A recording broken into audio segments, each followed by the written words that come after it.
players here too. We both know there was a diamond in the rough in South Carolina. And I just want to know if you want to go ahead and take credit for Ja Morant being found now or later. What's the story there? I know you found him in a back gym.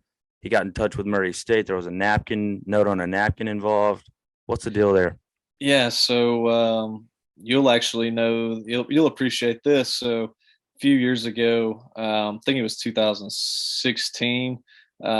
We had our Alabama Elite Preview Camp. It was in the spring then. We've transitioned to the fall now, but it was in the spring before AAU season. And Tevin Brown came to it, who was a star at Murray State. I think he got drafted by the Pacers. Should be playing with them. But Tevin was really, really good. Had a really good high school season. It was the first time I'd got a chance to see him. And his dad brought him up and just played really, really well. And so in the recruiting game, at least as far as I'm concerned, you got those couple of guys that no matter what event you're at, how good it is, they're going to call and ask, say, hey, how was it? So my good friend, one of my best friends in the coaching profession, James Kane, he gave me a call that afternoon. It's like, hey, who is good? Who do I need to be on? And so one of those was Tevin Brown. So I told him about Tevin, sent him his number that night. He started recruiting him from the beginning of March, got the deal done in July, and the rest is history. So needless to say, he was recruiting Tevin throughout the spring and summer. I think it's the first weekend of the live period in July that year. There was a combine on a Wednesday night in South Carolina, Spartanburg. Adidas had a big deal, had their big championship from Thursday to Saturday or Sunday, and a couple of other little tournaments that area. And so the whole Ja Morant deal being found in the back gym.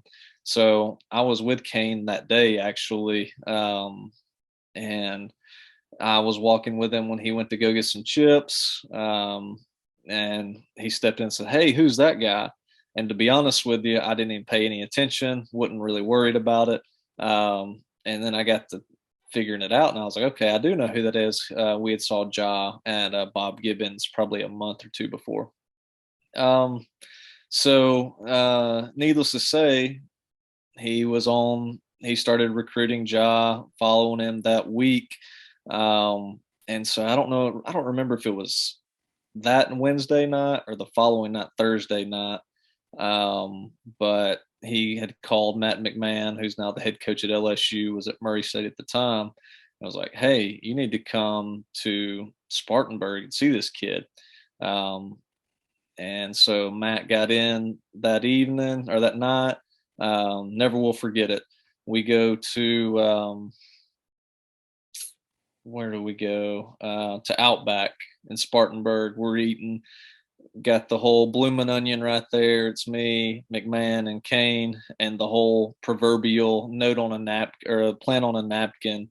Um, and he just changes his whole July plans and follows Ja Morant around, and they ultimately get it done. So that's one of my cool things. I get this. I've seen a lot of cool stuff, but that's definitely been right up there as far as like, wow. I knew Ja was good.